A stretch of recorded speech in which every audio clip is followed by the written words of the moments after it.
Bonjour à tous et bienvenue sur le stand du centre d'essai au feu du CERI pour cette deuxième journée du salon Batimat. Aujourd'hui, nous allons parler de parkings qui eux aussi sont soumis à la sécurité incendie. Qu'en est-il quand les parcs de stationnement s'intéressent à la mobilité au service de l'évolution des modes de vie? Et pour en discuter et donner tous les détails, j'ai à mes côtés Nelly Bussac. Bonjour. Bonjour. Vous êtes architecte, présidente et fondatrice de ABBA Workshop. ABBA Workshop, on expliquera dans un instant ce que c'est. Et à côté de vous, plutôt en face de vous, Christian Labetoul, bonjour. Bonjour. Et c'est vous qui accompagnez Nelly sur ces projets avec le CERI, puisque vous faites partie du centre d'essai au feu du CERI. C'est ça. Alors Nelly, ABBA Workshop, c'est quoi finalement? Alors ABBA Workshop, en fait, nous l'avons fondé avec Loïc, mon associé, en 2014. Effectivement, aujourd'hui, c'est une agence d'une dizaine d'architectes et avec un écosystème en fait, d'une vingtaine de partenaires experts qui nous accompagnent au quotidien. Et en 2015, nous lançons la marque ABBA Mobility. Donc ABBA Mobility, aujourd'hui, c'est plus de 4 millions de mètres carrés étudiés et construits et c'est plus de 100 000 places étudiées et construites. Voilà, donc on est à travers 4 pôles. Le pôle, en fait, tout ce qui est parking de CHU, voilà, CHRU, tout ce qui est parc relais et les pôles gares dans les PEM, tout ce qui est aussi parc en zone aéroportuaire et aussi en fait, tout ce qui est parc de délégation de services publics, par exemple les 17 000 places en fait, du parking de la Défense. Donc spécialisé dans le stationnement. C'est toutes ces coutures en infrastructure, au sol, en silo. C'est effectivement un peu le maître mot de nos savoir-faire dans le pôle mobilité. Ça, c'est votre ADN. Quelles sont les valeurs que vous véhiculez? Alors comment on est tombé finalement dans le stationnement? C'est plus par une observation en fait qu'il y avait énormément de tiers-lieux et de non-lieux qu'on peut appeler des délaissés architecturaux qui finalement sont un peu dans des zones grises d'entre-deux qui sont finalement pas l'intérêt premier des maîtres d'œuvre. Donc il y a un manque de matière grise alors que c'est une source de créativité, c'est un berceau de créativité que l'on a observé aussi quand on était à l'export en Asie, à Hong Kong. Voilà. Et donc c'est vrai qu'on se dit en France, en Europe, il y a vraiment un potentiel d'évolution et d'amélioration. Et c'est pour ça qu'on essaie de faire dans tous nos projets, d'amener de la qualité là où on ne l'attend pas et de se centrer sur l'humain et ses usages. Oui, c'est ça. Quand on s'est entrevus avant cette émission, vous nous avez vraiment dit, moi je veux vraiment mettre l'humain au cœur de tous nos projets. Parce qu'effectivement, c'est ça, non pas, nous, c'est pas la voiture qui nous intéresse, ou les camions, ou les vélos cargo. C'est comment l'homme habite, de quoi il a besoin aujourd'hui, demain et dans la future génération. Et nous, on est là pour l'accompagner au mieux, et pas seulement dans des endroits où on attend du beau en tant qu'architecte, mais aussi partout, c'est-à-dire dans la rue, à l'endroit où il va se garer, à l'endroit où il va transiter. C'est ça qu'on accompagne. Christian, je vais me tourner vers vous parce qu'évidemment tous les parkings sont soumis à la sécurité incendie. De quelle manière et quel est le rôle du CERI à travers tous ces projets? Alors, les parkings, comme de nombreuses constructions, sont soumis à la réglementation incendie qui leur est dédiée en fait. Et le centre d'essai au feu du CERI est un laboratoire de résistance au feu agréé par le ministère de l'Intérieur. Donc notre métier en fait consiste à prendre en charge l'évaluation du risque incendie pour ce type d'ouvrage. Voilà, notre expérience acquise en fait nous permet d'apporter des solutions appropriées et pour respecter les enjeux architecturaux, techniques et puis également économiques. Et on verra tout à l'heure avec tous les exemples que vous nous avez amenés il faut aussi anticiper les futurs stationnements. Mais ça, on verra ça tout à l'heure. Nelly, quand on parle de stationnement, est-ce qu'on ne vous dit pas souvent c'est juste un parking? Exactement, on l'a souvent entendu, mais il n'y a rien de plus bête qu'un parking. Alors qu'en fait, finalement, un projet, par exemple, là, le sujet là, de la gare d'Étampes, on est sur un petit pôle multimodal, on va dire, aux abords du Grand Paris. Donc c'est totalement dans l'inscription de l'Île-de-France sur les parkings relais installés dans la ceinture de Paris. Et la réponse ici, c'est-à-dire qu'avant d'exercer notre métier d'architecte, nous avons donc été plutôt urbanistes, économistes, programmistes, et aussi AMO auprès de notre client, puisqu'il a fallu effectivement mener les concertations avec l'ABF, l'architecte des bâtiments de France, l'architecte, donc tout comme un autre tout projet, on va dire, tout équipement, on va dire, classique. Mais ensuite, il a fallu effectivement, comme c'est dans une gare, ça a été bombardé effectivement pendant la Seconde Guerre mondiale, donc il a fallu mener des études avec comment ça s'appelle, les sols. Avec l'étude des sols, C'est j'imagine. ça en fait, c'est-à-dire la pyrotechnie. Voilà. Donc du coup, il a fallu vérifier qu'il n'y avait pas de bombe qui allait Oui, bien sûr. enfuie. Puis ensuite, il a fallu mener avec l'INRAP des fouilles archéo. Et puis ensuite mener une étude d'impact. Donc voilà, on a eu tous les cas d'école. C'est pas juste un parking qu'on pose là comme ça parce qu'on a décidé de le faire. Exactement. Voilà. Et après, ensuite, on est sous la tour de la Guinette, qui est une tour mérovingienne magnifique et qui du coup surplombe au haut de sa colline avec une biodiversité magnifique aussi, le projet. Donc il fallait effectivement apporter une réponse qui permette d'être vraiment quelque chose de qualitatif, qui puisse être approprié par la ville et ses citoyens et qui puisse aussi être complètement en résonance avec des nouveaux usages de demain, avec une micro-crèche, et qu'avec une quinzaine de berceaux. Et puis ensuite, toute une matérialité intéressante. Voilà. Donc, c'est pour répondre effectivement sur un exemple d'un panel d'acteurs que l'on rencontre finalement systématiquement sur l'ensemble de nos projets. Et dans le déroulé de ces projets-là, c'est là où à un moment donné, on peut quand même aussi prendre des risques, plus de risques, et proposer par exemple du végétal. Il y en a beaucoup là, sur ce projet-là. Grande jardinière, en rive. Alors Christian, lui aussi, c'est un sujet. Voilà, le végétal, les façades végétalisées sont un sujet en fait, de préoccupation pour les pompiers parce qu'on peut avoir un développement du feu à la verticale, une propagation plutôt verticale du feu, mais ça peut également obstruer en fait, ou perturber le caractère largement ventilé d'un parking, tous ces végétaux en façade. Voilà. Par contre, il ne faut pas s'interdire, en fait, c'est possible de mettre en place des végétaux, mais il faut prendre en compte ces deux aspects et puis le faire en concertation avec les pompiers, être bien en phase avec eux là-dessus et le CERIB peut prendre en charge ce type d'aspect. Oui, de toute façon, sur l'intégralité des projets, je pense que les pompiers sont toujours à concerter. Comment ça se passe? C'est avant le projet, c'est après, c'est à quel moment? Peut-être que j'anticipe un peu la question là-dessus. Tout à fait. En fait, c'est bien de rebondir là-dessus. On peut d'ailleurs, on l'a mise en œuvre ensemble, notamment sur le parking de Brest, qui se trouve en fait dans le CHU de la Cavale Blanche. Donc on est dans une micro-ville, un CHU c'est une ville en soi. On est donc du coup là sur 1560 places. Donc le parking s'inscrit sur un hub multimodal avec l'arrivée du tram en bas, la ligne de bus créée, circulation verticale. Vous voyez là c'est une...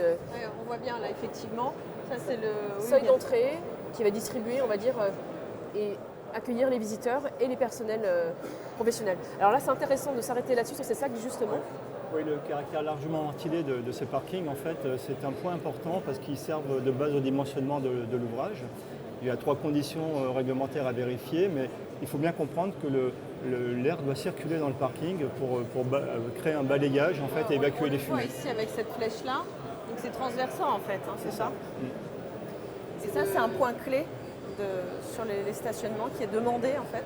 Oui, c'est un stationnement clé pour pouvoir être en silo et ne pas être clos couvert, pour pouvoir avoir une façade qui permette vraiment une ventilation naturelle, donc avec une géométrie qui permette 50% d'ouverture des façades. Donc c'est un peu spécial à concevoir. Et donc là, encore une fois, on est allé consulter le SDIS, donc les pompiers, très en amont. Très en amont, en fait. On est allé les voir dès avant le dépôt du permis de construire. D'accord. Voilà, c'est un échange qui a permis de recueillir un petit peu leur avis sur la stratégie qu'on voulait mettre en place pour l'étude de ce projet. Voilà, ça a permis en fait de garantir un PC purgé en fait, de risques. Sachant qu'on est, j'ai oublié de le préciser, on est en structure hybride, charpente métallique et béton dans les bacs aciers. Mais donc du coup, c'est effectivement les pompiers, on va dire, le redoutent un petit peu parce que c'est plus difficile d'intervenir. Voilà. C'est ça. Alors après, on se permet aussi, au-delà justement, parce qu'on travaille avec le CERIB, les sujets réglementaires et on va dire les commissions de sécurité sont réglées très très en amont, ce qui fait qu'on se dégage du temps pour aller créer des chartes identitaires qui vont nous permettre de nous repérer et d'accompagner le parcours usager pour savoir à quel étage il s'est garé, à quelle circulation verticale piétonne il est allé. Donc on s'est amusé sur le thème de la faune et la flore du Finistère pour dire, je suis à l'étage 2, avec l'étage la crevette, les crustacés, faune et flore maritime. Je suis au début du parking ou à la fin du parking, dans cette partie ou dans cette partie-là. À gauche ou à droite. D'accord. Oui, alors c'est ça, finalement, ça permet, le fait que le CERIB vous accompagne, ça permet à vous, architectes, d'être moins frustrés, de vous amuser un petit peu dans tous vos projets. Voilà, exactement, en fait, parce qu'en fait, le CERIB est un facilitateur qui nous permet de vraiment en fait, désenclaver, on va dire, des sujets essentiels pour la conception de l'ouvrage dans son intégralité. Parce qu'un ouvrage de stationnement, on va dire que la structure participe à 80%, on va dire, sur l'architecture en fait, du bâtiment. Donc voilà. Alors un exemple de mise en situation, on est dans une allée, en fait on se dirige, on a garé sa voiture, on devient piéton et on se dirige donc vers la sortie extérieure. Voilà, donc on a donc le chiffre, on a la tête du poisson et on sait où on va. On est donc sur un plancher, on va dire béton, voilà, et ensuite on est sur une structure métallique bac acier que l'on peut regarder. Juste on revient sur la slide juste avant. Donc là, on voit c'est la queue du poisson, hein, c'est ça. Donc on est cette partie-là du parking. Et quand on revient sur la slide juste avant, donc c'est le début de la tête du poisson qu'on voit sur le parking. Parce qu'on a deux sorties au c'est même ça. niveau, quoi. Voilà. On aurait dû faire un poisson rouge, hein, parce que c'est vrai que bien souvent, ça arrive à tout le monde de ne plus savoir où est-ce qu'on a garé sa voiture. Donc là, en fait, c'est identitaire et c'est ça qui c'est le petit plus que vous apportez, vous, dans les stationnements. On va passer à l'exemple suivant maintenant, justement, sur l'aéroport de Lyon-Saint-Exupéry. Alors Syntex, pareil, hein. Grande structure hybride, structure métallique. Donc là, on est sur 1950 places. On est face au terminal 1, terminal 1B, qui a été livré. Alors, voilà, on voit en chantier, donc on sort de la gare de Satolas. L'ouvrage, on voit donc l'ouvrage en béton, donc c'est la circulation verticale piétonne, hein, qui va permettre d'évacuer ou d'accéder au bâtiment. On a les grandes grues. Là, on est vu au-dessus en fait, des TGV. On est vu du terminal hein, sur l'ouvrage. Donc on est sur une façade aussi largement ventilée. Voilà, qui nous a posé d'ailleurs bien des sujets. Donc ça c'est l'entrée, perspective pendant le concours. Et ensuite la réalité, vous voyez, on est très fidèle là-dessus, ça c'est aussi, on s'attache beaucoup. Ça c'est une vraie photo Voilà, ça c'est une vraie photo. C'est une vraie photo, c'est pas le projet en lui-même, donc oui, on ne triche pas dans nos perspectives. Oui, voilà. C'est ça. Et alors du coup, c'est bien pour le CERIB, ça, qu'il n'y ait pas de triche aussi. Oui, tout à fait. Et puis alors pour ce projet, comme l'a dit Nelly, il y avait une problématique au niveau de la façade et de la résille qu'on peut avoir en façade. Parce que cette résille en fait devait protéger, parce qu'il y a un regard en fait du parking vers les pistes de l'aéroport, et pour éviter des risques d'attentat, en fait, il y avait une résille qui était mise en place, qui n'était pas tout à fait compatible en fait avec le caractère largement ventilé. Et du coup, une étude d'ingénierie de sécurité incendie a été réalisée très en amont et a permis de montrer que finalement le caractère largement ventilé n'était pas dégradé avec la mise en place de cette résille. Parce que c'est ça la problématique, c'est qu'il y a le côté sécurité incendie, mais il y a le côté sécurité tout simplement. Ouais. Voilà. Sur ce genre de site. Alors c'est quand on est sur effectivement sous un couloir de vol, hein. Donc là la DGAC a son droit de regard là-dessus, donc généralement les dites-nous la DGSS. Alors la DGAC c'est la direction en fait, d'aviation civile. D'accord, la direction générale. Et l'aviation civile, donc tour de contrôle, voilà, qui va contrôler pas mal de sujets. Donc là-dessus, en fait, la DGAC, elle, c'est plutôt sur la toiture qu'elle va imposer. On a une ferme photovoltaïque, on a 7000 m² de PV là, hein, comme on l'a vu là, hop, juste avant. Voilà, les PV, c'est juste après là. Bien avant. Donc, vous avez été trop vite. Le bâtiment, voilà, pour la petite parenthèse, le bâtiment est d'ailleurs complètement autonome, hein, et on fait une certification, c'est une première nationale, HQ Infrastructure. L'audit final se fait à la fin de l'année. D'accord. Et pour en revenir juste avant, donc, sur cette maille dont on parlait juste avant, qui donc a été imposée par la DGSC. Alors celle-ci, c'est la police, effectivement. La police a effectivement imposé qu'on ne puisse tirer avec une arme à feu depuis le parking. Et c'est pas le même projet là. Là on est toujours sur Saint-Exupéry. Oui, tout à fait. D'accord. Et ce qui est trompeur, c'est parce qu'en fait on a des vues sur la rampe Chambord. Une rampe Chambord, c'est un énorme ouvrage là, qu'on a fait en béton qui a double flux. Et vous voyez, on a Satolas derrière là, de Calatravas, en fait juste derrière. Et donc du coup, concevoir une façade sur un ouvrage largement ventilé, en zone aéroportuaire, près d'un organe de vigilance et près d'une piste, eh bien ça nécessite vraiment une façon systémique de concevoir l'ouvrage, et notamment les façades. Donc c'est vraiment contradictoire. Voilà. Il faut largement ouvrir pour faire plaisir aux pompiers, et puis il faut tout fermer. Si on pouvait être en mur aveugle, bunker, la police serait super ravie. Ça serait mieux. Voilà. Donc il faut composer entre les deux, et on a trouvé une solution à travers du métal déployé. Il y a plein de types de mailles différentes d'ouverture sur le métal déployé. On a trouvé ce matériau, on a choisi 5 types de mailles, on a fait un calpinage différent. Et en fait, au lieu de le poser à l'endroit, on l'a posé à l'envers, afin qu'en fait, on ne puisse pas pointer le canon du fusil à travers l'ouverture. Voilà. Et on a du coup tout testé et vraiment modélisé la ventilation, en fait, la géométrie des ventilations de cette maille que l'on voit ici, pour pouvoir faire ça. C'était la solution. Je suis impressionnée quand même parce que vous avez encore tous les deux des cheveux.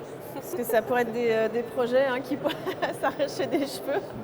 Donc non, vous les avez encore les cheveux, tout va bien. Et puis surtout que c'est les niveaux de sécurité par rapport au risque attentat. Au-delà de ça, c'est extrêmement fort. Ce qui nous amène on va dire, dans le sujet de comment fait-on aussi par rapport en fait, aux voitures électriques. Dans le jargon, on appelle ça IRVE. Et donc du coup, comment discute-t-on avec les pompiers qui, eux, n'aiment pas, et on les comprend, intervenir sur des véhicules pareils. Ouais. Oui, en fait, les véhicules électriques, il y a eu pas mal d'essais qui ont été faits ces dernières années et ils ont montré en fait, que le débit calorifique d'un véhicule électrique était quasiment équivalent au débit calorifique d'un véhicule thermique. Ça va. Voilà. De ce point de vue-là, ça fonctionne. Ça fonctionne. Ça veut dire qu'en fait, en d'autres termes, en fait, le véhicule électrique ne chauffe pas plus la structure que le véhicule thermique.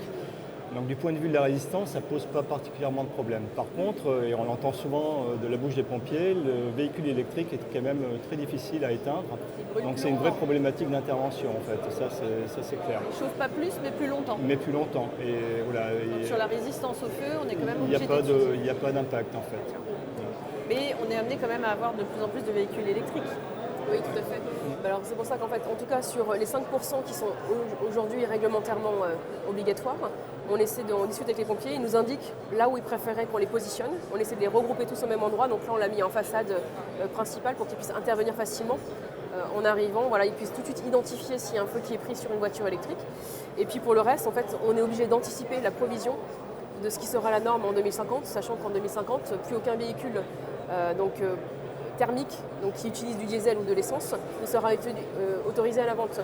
Donc forcément, on doit provisionner les fourreaux électriques pour ça. Donc c'est aussi une partie financière qui doit être, qui représente un coût, mais qui en fait permet d'imaginer les vies futures du bâtiment. Oui, bien sûr, parce que le bâtiment ne vit pas que 10 ans. Il vit combien de temps? 100 ans à peu près. Voilà, on essaie de voir plus. On essaie de voir plus, mais en même temps, on imagine maintenant plutôt qu'il va avoir plusieurs vies. On est plus sur une monofonction sur un ouvrage. On ne peut plus concevoir une monofonction sur 100 ans, mais il nous faut effectivement réfléchir un peu plus modulable et réversible.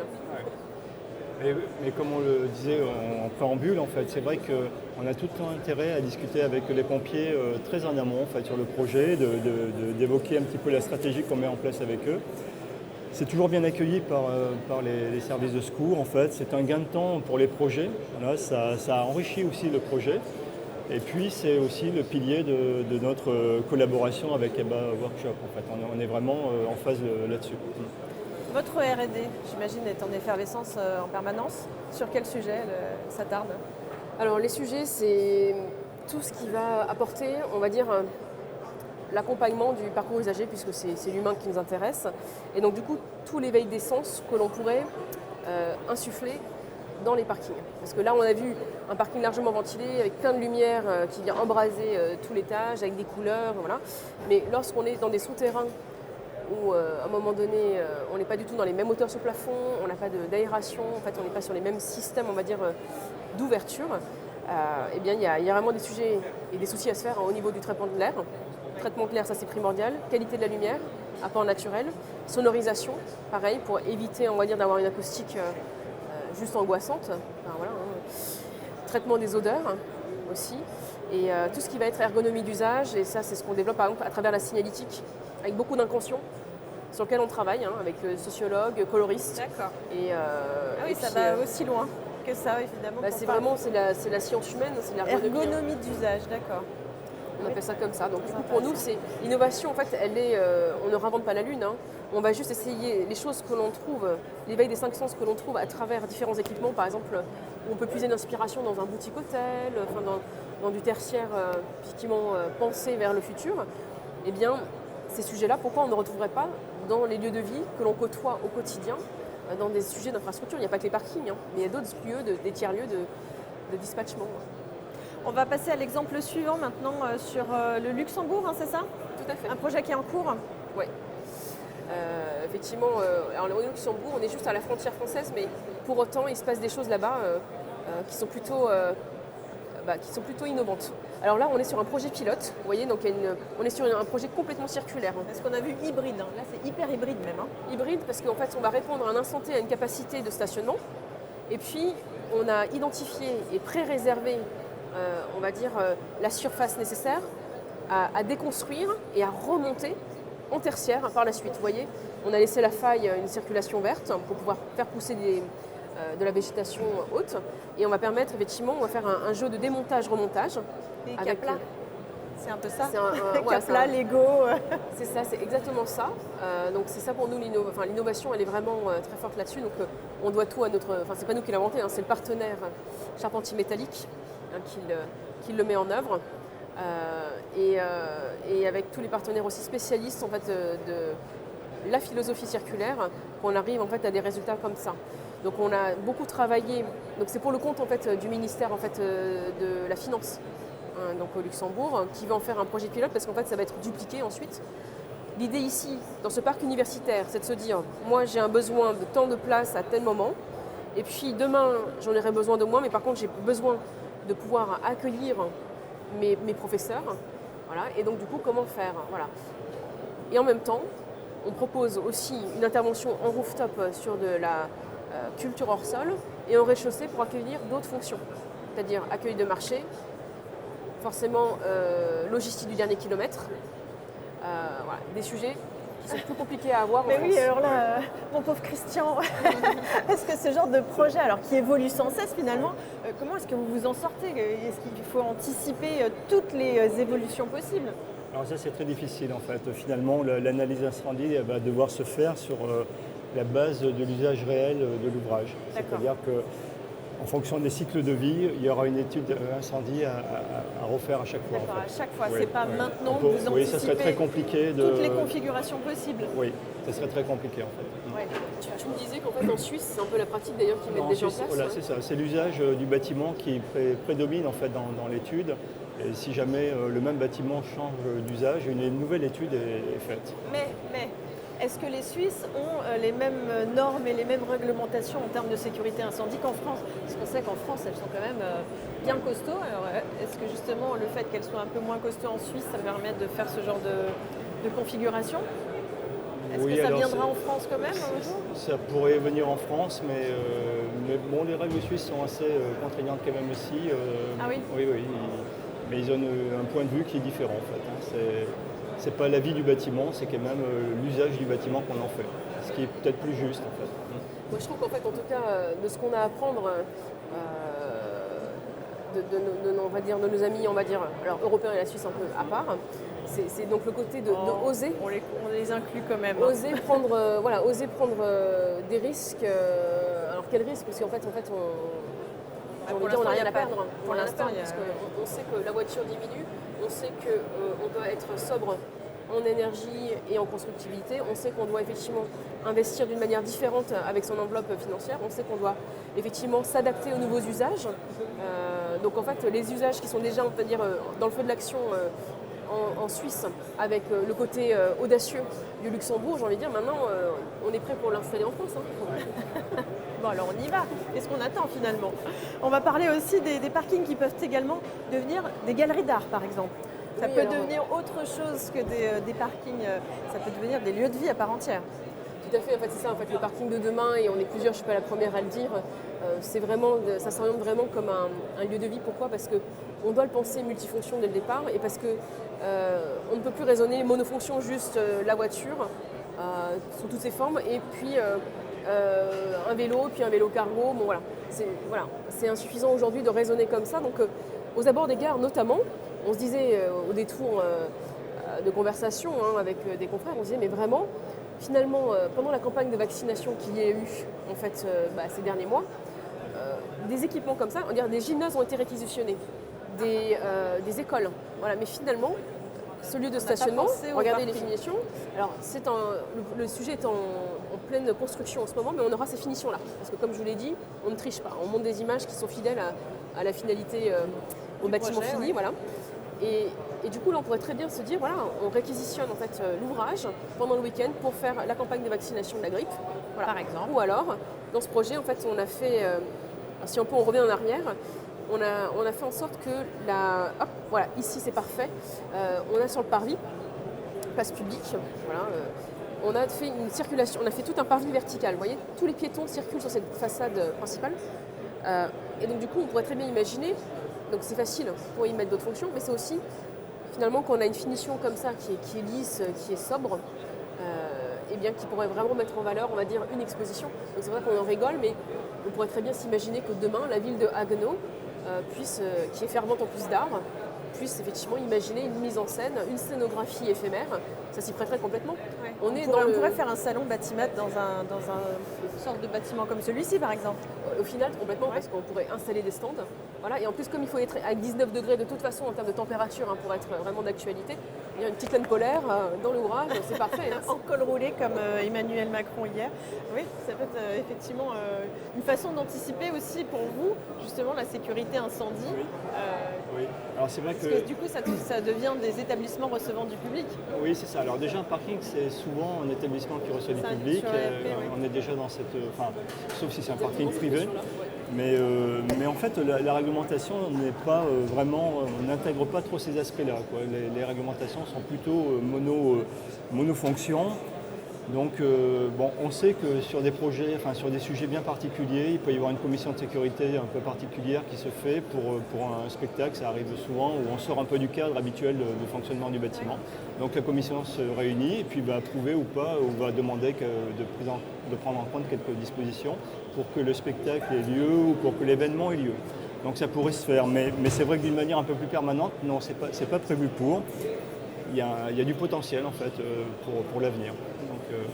Pour aller vers ces ouvrages, ces mutations en fait, d'ouvrages. Ça veut dire qu'aujourd'hui, on réfléchit par exemple à une sorte de transversalité de ces lieux de stationnement, mais finalement, il faudrait anticiper et le proposer dès la construction, dès le projet sur papier, c'est ça? Il faudrait dire, alors ce projet-là, c'est ça, mais est amené à pouvoir évoluer.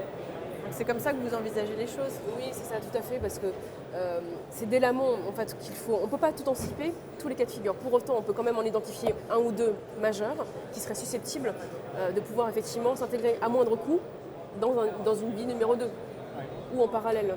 Et ensuite, voilà, avec les études EASY, on pourrait effectivement totalement envisager ce qui est faisable, pas faisable, quelle est la limite, voilà, est-ce que c'est raisonnable, on chiffre, après voilà, on continue ou on met de côté.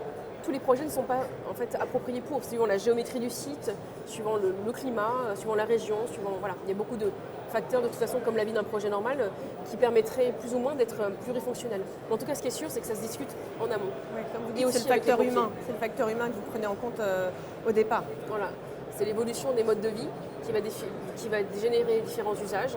Et donc du coup, c'est ensuite à la technique de s'adapter au mode de vie et pas l'inverse. Est-ce qu'il y a d'autres exemples que vous vouliez nous montrer avant de conclure cette émission? Alors du coup là on était tout en béton, là on est effectivement, alors là ici, alors quand on dit qu'il faut s'adapter au site, quand on dit qu'on est contextuel, ici nous sommes à la gare de Troyes, c'est le nouveau pôle multimodal qui a mis donc 20 ans à sortir et qui est donc une vraie réussite. La Troyes c'est quoi? C'est la vieille ville, les colombages, donc c'est à 15 minutes du centre-ville. On est à la gare, 15 minutes à pied pour aller au centre-ville. On s'est dit mais finalement l'identité c'est quoi? Et donc du coup là on s'est dit l'identité c'est les colombages et en même temps en rencontrant le capitaine en fait, du site, on s'est aperçu que voilà, les pompiers sont pas effrayés par le bois. Donc parce nous on sont formés déjà. Voilà, ils savent comment intervenir, ils en ont l'habitude, ils travaillent avec les artisans, ils savent intervenir et puis voilà, ils connaissent leur patrimoine. Donc on ne va pas s'interdire le bois à chaque fois. Non, voilà, et puis ça peut être pris en compte dans les études en fait. Le bois qui va se consumer en façade est pris en compte dans l'étude et donc c'est possible. En fait. Bon, ça dépend de qui vous avez en face de vous finalement, qui porte les commissions de sécurité incendie. Si vous avez affaire à quelqu'un qui est un peu frileux sur ce genre de projet, il va vous dire non, alors que si vous avez un capitaine qui va vous dire bon non c'est bon, ça on connaît, on sait gérer, vous allez pouvoir vous lâcher un petit peu dans le projet, c'est ça? On essaie de les rassurer aussi afin de leur montrer qu'il n'y a pas de risque particulier à craindre là-dessus. Voilà. C'est notre rôle aussi. Ils s'appuient aussi dans leurs décisions sur notre étude. Et, on revient là sur le côté parler avec les pompiers, mais en fait en soi, oui, effectivement c'est essentiel, mais en soi c'est toujours une discussion hyper agréable. On est toujours quand même, c'est quand même très constructif. Très ouvert en fait, oui, c'est même discussion. Oui, toujours assez curieux de ce qu'on peut faire en simulation numérique. Ça les intéresse en fait, de savoir les niveaux de température qu'on obtient, comment la structure va se comporter, comment elle peut s'effondrer. C'est des sujets intéressants pour eux. Nous, on va les faciliter aussi dans la disposition, la disposition, on va dire, de ce qui se passe à l'intérieur en contenu. On va aussi les aider là-dessus. Alors un autre exemple là-dessus qu'on fait ensemble avec le CERIB, nous sommes à Bordeaux. Et juste à Bordeaux, alors là, on parlait de paysages, on parlait de largement ventilé, donc on a tout là. Donc on est aussi largement ventilé. On est sur un site, là, Christian va vous en parler, moi je vais vous parler de l'architecture parce que c'est rigolo. Juste largement ventilé, on s'est dit, quitte à faire une façade complètement ouverte, on va aller jusqu'au bout, c'est-à-dire qu'on va vraiment être minimaliste pour mettre en valeur la structure justement, largement ventilée. Et on s'est amusé, on se dit, mais alors, la source d'inspiration, on est sur la route des lasers, un ancien site Thales. Et on s'est dit, mais finalement, utilisons un langage de paix pour nous inspirer. Et donc on est parti sur le Morse pour pouvoir écrire les messages, on va dire, qui véhiculent des messages très forts en fait, de la SEM. Donc toute leur communication, tournée vers l'avenir, l'humain, centrée sur l'environnement. Ces messages, on les a effectivement mis en place sur la façade. Et on retrouve ensuite toute la signalétique intérieure déclinée en langage Morse et réinterprétée pour faire passer les messages. Donc ce que vous voyez sur le mur, montré en 3 simulations, on travaille toujours avec des graphistes qui sont, avec un panel de graphistes qui nous accompagnent sur chaque projet. On va avoir toujours une consonance intérieure-extérieure. Et sur la partie paysager, c'est vrai que... Voilà, oui, c'est un parking qui était générique en fait par rapport au risque incendie. Les façades étaient ouvertes, il n'y avait rien de particulier à ce niveau-là, mais par contre il y a eu un questionnement parce qu'on était dans une zone un peu boisée et les pompiers se sont inquiétés du fait que le feu pourrait se propager à la zone boisée. Voilà, donc il y a eu un échange avec eux pour essayer de voir un petit peu s'il y avait vraiment un risque ou pas, de prendre en compte ce risque. Voilà. Mais bon, pour une fois dans ce projet, on a de la biodiversité. On récolte tout, vous voyez sur le plan masse, on récolte toute l'eau, on la filtre par phytoépuration avec des excellents paysagistes. Alors, vous avez vu, je ne cite personne parce que sinon tous les partenaires sont cités dans la fiche d'identité, mais donc ils sont excellents. Et pour une fois, on a vraiment pu se faire plaisir sur vraiment une palette végétale forte. Parce que dans les aéroports, si vous mettez une palette végétale forte, vous attirez les insectes et donc du coup vous attirez les oiseaux et donc du coup ça va pas du tout. C'est pas compatible du tout avec les avions. Voilà, c'est pas compatible. Alors on se disait, mais alors pour avoir de la biodiversité quand même en zone aéroportuaire, pourrait-on imaginer à ce moment-là de faire des sons d'effaroucheurs? Les effaroucheurs, ça fait éloigner les oiseaux. Bien sûr. Le problème, c'est qu'en fait, il y a des ultrasons là-dedans qui sont en fait incompatibles avec des enfants. Les enfants écoutent ça. Donc, quand je vous disais que les recherches qu'on mène sur en fait, tout ce qui va être sonorisation et compagnie, on se pose ces questions parce qu'en fait, c'est quand même très triste de restreindre une palette végétale alors qu'en fait, dans chaque projet, il nous faut ramener de la biodiversité. C'est pour ça qu'on est d'ailleurs membre du CIBI. C'est compliqué. Donc, du coup, il faut répondre en fait, à tous ces sujets. C'est bien pluriel. Et ça va bien au-delà de la réflexion juste, on va dire, classique d'un parking. Pour conclure, quand il y a un appel d'offres qui est fait, auquel vous souhaitez répondre, c'est tout de suite que vous appelez Christian. Vous lui dire, je voudrais répondre à cet appel d'offres, est-ce que tu peux collaborer avec nous? C'est de cette façon-là que vous faites? C'est quasi immédiat, effectivement, dans la plupart de nos projets, lorsque ça mérite effectivement une étude. Oui, s'il y a un vrai sujet easy qui sort un peu du cadre, voilà, on en discute en fait, on essaie d'évaluer les choses. On est dans la culture de l'anticipation et je pense que c'est un peu l'avenir de raisonner de cette manière-là. Et ça permet de favoriser le choix certainement sur tel ou tel établissement. J'imagine. Alors on travaille en fait un peu avec tout le monde finalement dans le milieu du stationnement. Ce qui nous permet d'ailleurs d'avoir des retours d'expérience et d'être vraiment ciblés sur les projets et d'essayer d'aller plus loin à chaque fois. Donc voilà, c'est un peu systématique et c'est vrai que là on voit les dernières images là, sur un projet à Chartres où il y a l'intervention de l'artiste Romain Froquet. Donc quand on parlait des galeries d'art, finalement on peut déjà utiliser quelques tiers-lieux, si on peut revenir juste avant, où voilà, on peut voir la fresque, on rentre au CIP, on peut voir effectivement une fresque et vivre quelque chose, avoir une émotion, au moins dans un stationnement. On a compris, il y a tellement de choses à faire finalement avec les parkings et tellement de réflexions à mener de la part du CERIB pour vous accompagner. Merci infiniment Nelly. Et les objectifs futurs, il y en a certainement beaucoup, des projets d'avenir. Effectivement, c'est d'apporter encore plus de qualité, c'est de pouvoir répondre à la plurifonctionnalité, aux différentes temporalités d'un ouvrage en simultané.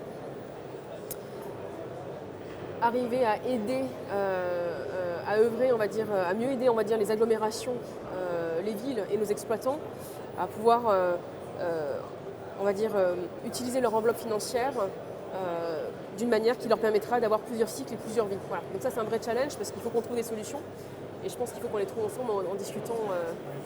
Ouais, ça doit être agréable de travailler avec Lily, une femme passionnée par son métier, qui propose de très beaux projets. Franchement, ils sont magnifiques vos projets. De mon point de vue, après.